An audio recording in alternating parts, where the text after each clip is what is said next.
Welcome to Sleepy Classic Tales.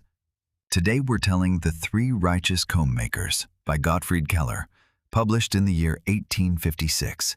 A story from the little town of Seldwyla about three journeymen so exemplary that they are scarcely to be endured, about a spinster who keeps all three of them on a string, and about the question of what happens when righteousness is practiced without a spark of heart. Make yourself comfortable. Breathe calmly, and let yourself be carried into a little workshop that smells of horn and wood shavings.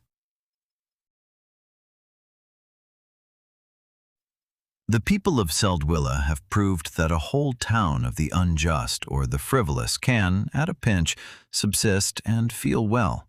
Whether three righteous men can also get along under one roof is another question, and the story told here has its own answer to it. In Seldwyla, there was a small comb-making shop whose master was a man such as the little town brought forth. He made debts when things went well, and more debts when they went badly. He liked to sit in the tavern, understood just enough of his trade not to starve, and left the work to his journeymen. These journeymen, though, were foreigners, for a Seldwyla man would never have hit upon the idea of spending his life scraping cow horns. And three of them were so righteous, so orderly, and so unshakably upright that the whole town soon took delight in it. The first was named Jobst and came from Saxony.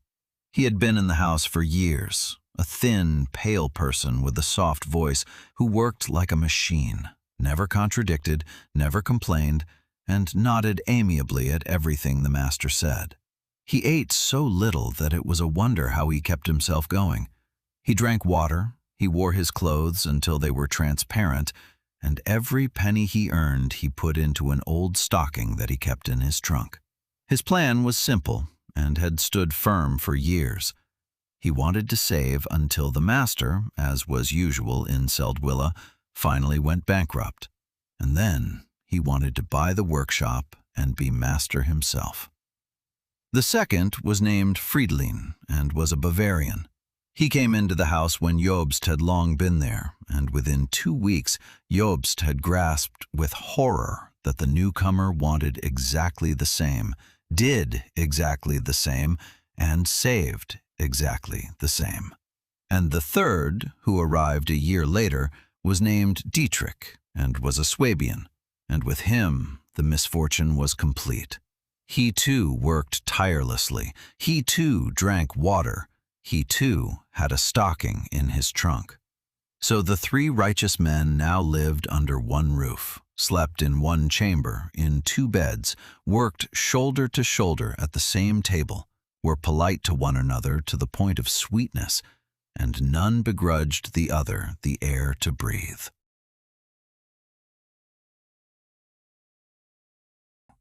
For that was the peculiar thing about their righteousness. It had nothing warm about it. None of the three ever did anything wrong. None lied, none stole, none drank or gambled. And yet among them there was not a spark of friendship. They were upright as a ledger is upright, and everything they did was done for their own advantage, only on the straight path. And because the straight path was the same for all three, it grew narrow. It began with trifles. They worked faster, each wanting to be the most indispensable to the master. They came earlier to the workbench, until at last they sat there at first daylight and stayed longer in the evening, until the master himself sent them off because light cost money. They were obliging to one another with a friendliness that made one shiver. Jobst held the door for Friedlin. Friedlin passed Dietrich the tool. Dietrich praised Jobst's clean work, and each knew that the other would most gladly have seen him on the moon. At night they lay in the chamber, 3 in 2 beds, for the master economized on that too, and each listened for whether the others slept, and none dared go to his trunk as long as the others were awake. So it came to those mute nights in which three men lay side by side and watched one another, and all three thought the same. If only you were not here. But the little town of Seldwyla had its bright delight in this spectacle. People there had long known how it stood with the three. They bet on them in the taverns, and the master himself, the rascal, played them against one another wherever he could. He praised the one before the others, promised each in confidence that he would one day consider him, and had all three lend him money that he never paid back. For that, too, is part of this story. The righteous were milked by the unrighteous man, and they let it happen, because each feared the other might otherwise get ahead of him.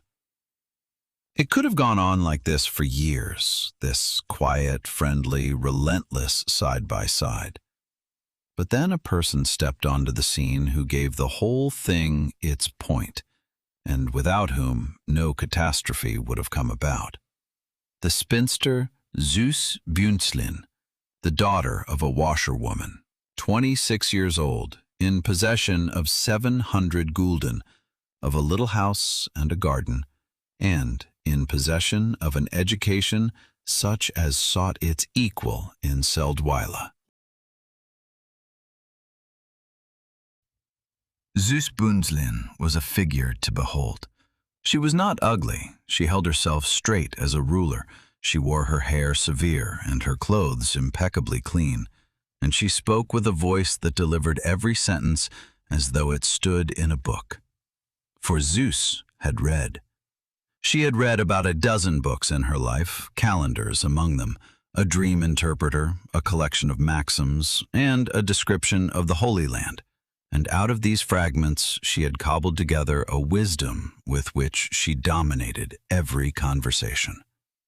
She talked about transience, about destiny, about the wisdom of Solomon and the customs of distant peoples, and she did it with an earnestness that brooked no contradiction, and with a solemn satisfaction with herself that would have been touching to tears had it not been so comical.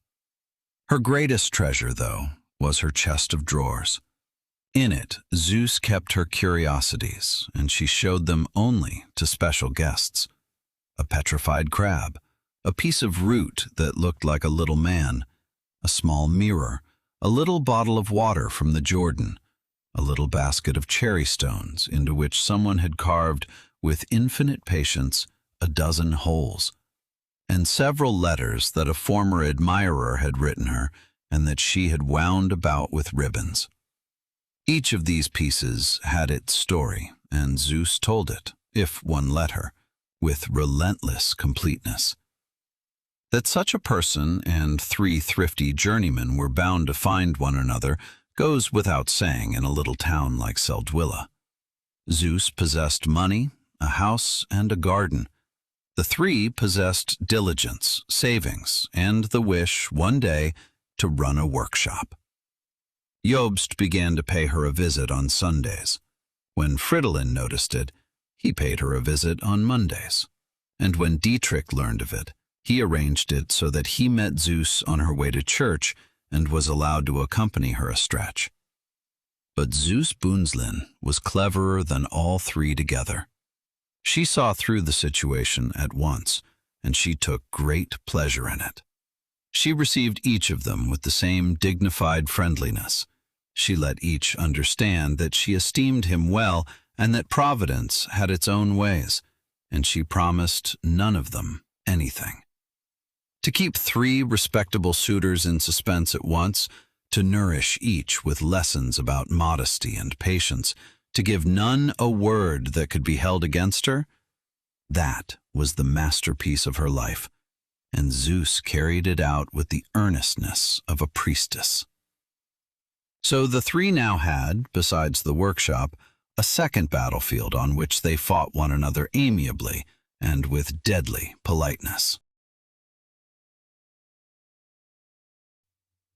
The climax of this contest was a Sunday outing to which Zeus invited the three together, and Keller has described it like a pitched battle disguised as a country picnic. They went out before the town, Zeus in front in her best dress, the three journeymen behind her in their brushed Sunday coats, each intent on walking nearer to the spinster than the other two. On a meadow they rested. Zeus had brought a basket and dealt out its contents, and she did it with a solemnity as though she were administering a sacrament. To each a piece of bread, to each a piece of sausage, strictly equal, and with it for each a lesson. Then came the high point of the day. Zeus had brought her curiosities, and she laid them on a cloth in the grass and explained them, piece by piece, with long, convoluted speeches about the transience of all things earthly, about the wonders of creation, and about the happiness of the contented heart. The three journeymen sat in the grass and listened, and none really listened, for each was reckoning. 700 gulden, a little house, a garden. And each praised her wisdom as soon as she made a pause, and every praise was a thrust against the other two. Zeus enjoyed this afternoon like the festival of her life. What happened then happened in Seldwyla, and in Seldwyla such a thing does not go unnoticed. The master, namely, who had long been in over his head, finally really went bankrupt, as had been expected for years. The workshop was to be sold, and now the moment had come toward which the three righteous men had cut their whole lives. But the workshop was only one, and there were three applicants, and each had saved, and none had enough for the whole alone, and none would give way. Now, one might have thought the matter would be settled before the court, or decided in an honest bargain. But now Zeus Bunzlin stepped forward and took the most consequential step of her life.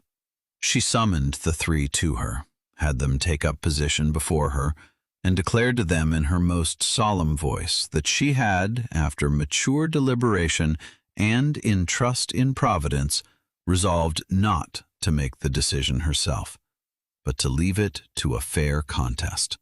The next morning all three were to leave the town at the same time, walk out to a certain point on the highway, and from there run back to Seldwyla.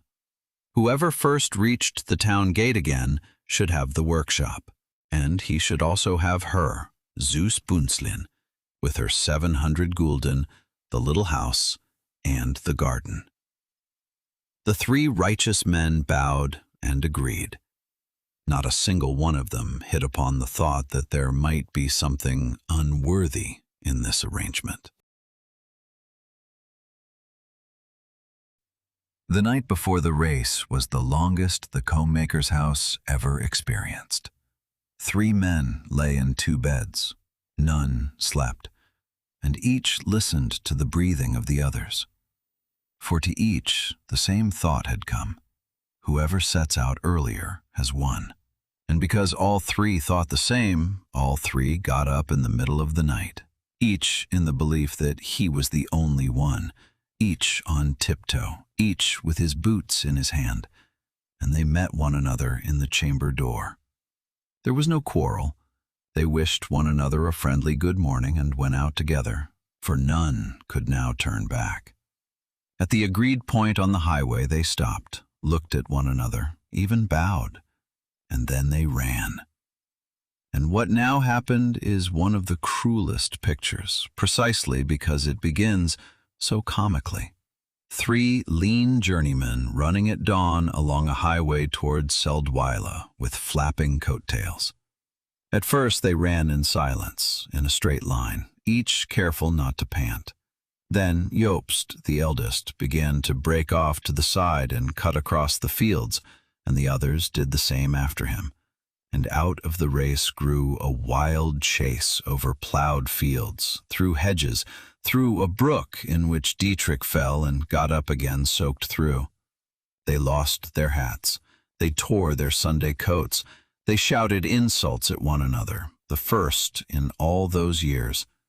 and the nearer the town came, the less remained of the politeness with which they had tormented one another so long. And Seldwyla watched. For the little town had long since got wind of the matter, and the people stood at the town gate and on the walls and at the windows, and when the three figures appeared in the distance, a cheering broke out as at a shooting festival. People bet, they shouted names, children ran to meet the runners. A troop of young lads accompanied them the last 100 paces, whooping, and the whole town had the amusement of its year. But the three no longer saw or heard any of it. They ran with rattling breath, their faces distorted, each in the certainty that in this moment his whole life was being decided. Years of abstinence, every penny saved, every cold night, everything hung on these last steps. And then, close before the goal, happened what had to happen. They attacked one another. They tugged at one another's coats. They clung to one another. They fell and dragged one another to the ground. And what arrived at the town gate was a race no longer, but a single, staggering tangle of three exhausted men beneath the laughter of a whole town. What came after came quickly and was without mercy. Dietrich, the youngest, the Swabian, had kept the most strength in the scramble. He wound himself out from under the other two, crawled the last steps on all fours, and was the first through the gate. With that, it was decided to whom the workshop belonged, and to whom Zoospunslen belonged. And the people of Seldwyla carried the panting victor on their shoulders through the lane and celebrated him, and laughed themselves half to death doing it. But Jobst, the Saxon, who had saved the longest of all, hungered the longest, and waited the longest, remained lying on the ground, and when they lifted him up, something in him had broken. He spoke not a word. He did not go back into the house. He did not fetch his trunk. He looked at no one. He walked out of the town alone to the place where the willows stand, and there he was found that same day, and he was no longer alive. 15 years of a diligent, thrifty, blameless life ended at a tree before a little town that had laughed at him. Fridolin, the Bavarian, stayed alive, but with him too it came to an end. He left Seldwyla that same evening with his stocking full of money, and what became of him was told here and there later. He never again held a position long, took to drink, and ran through his savings in a few years. And whoever met him had before him a dissolute, garrulous person, in whom nothing of the old order was any longer to be recognized. The years of abstinence had dammed up something in him that now all at once broke out of him, and it swept him away. Dietrich, then, had won. He got the workshop, he got the little house, the garden, and the 700 gulden, and he got Zoospunslen. The wedding was soon celebrated, and Zeus led her husband into marriage as she had led him into church, with head held high and a lecture on the duties of man. She had reached her goal, and she went on reaching it every day in her house with her husband.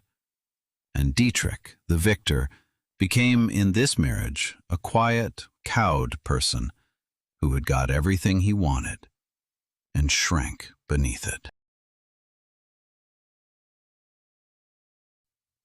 So everything then was set in order. The workshop had a diligent master, the little house had a married couple, the town had had its fun, and whoever drew up the reckoning found no wrong in it. No one had stolen, no one had cheated, no one had so much as lied. 3 men had for years done what had been drilled into them from childhood as right: to work, to save, to submit, to waste nothing, to be a burden to no one. And in the end, one lay beneath the willows, one had gone to ruin on the highway, and the third sat in a house that belonged to him and was silent. They lacked nothing of what is called virtue. They lacked only what makes something of virtue in the first place, that one should begrudge another nothing. They had no heart for one another, but only a ledger, and because their ledger was kept clean, they held themselves righteous. In Seldwyla, where people lived frivolously and did not count their debts, folk had more warmth among them than these three model boys, and that is why Seldwyla could laugh at them and go on living, while they themselves went to ruin. Of Jobst hardly anyone spoke afterward. The willows before the town went on standing by the water, and whoever passed by them thought of other things. The stocking with his savings, which was found in his trunk, was taken into keeping by the authorities, and one did not rightly know to whom to send it, for he had never mentioned any relatives. In 15 years he had written no letter and received none. Fridolin's trace was lost somewhere in the country, and in the little comb-making shop at the edge of Seldwyla the work went on, and the horns were scraped and the combs were cut, and in the morning Dietrich sat at the workbench as once the three had sat, now alone, and when he raised his head, he saw the two empty places beside him, at which for 15 years 2 men had sat whom he had never known, near as they had been to him.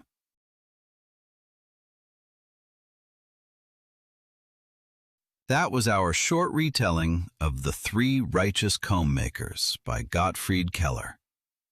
3 men do everything right their whole lives long and go to ruin by it, because no one told them that righteousness without kindness is only a very orderly form of selfishness.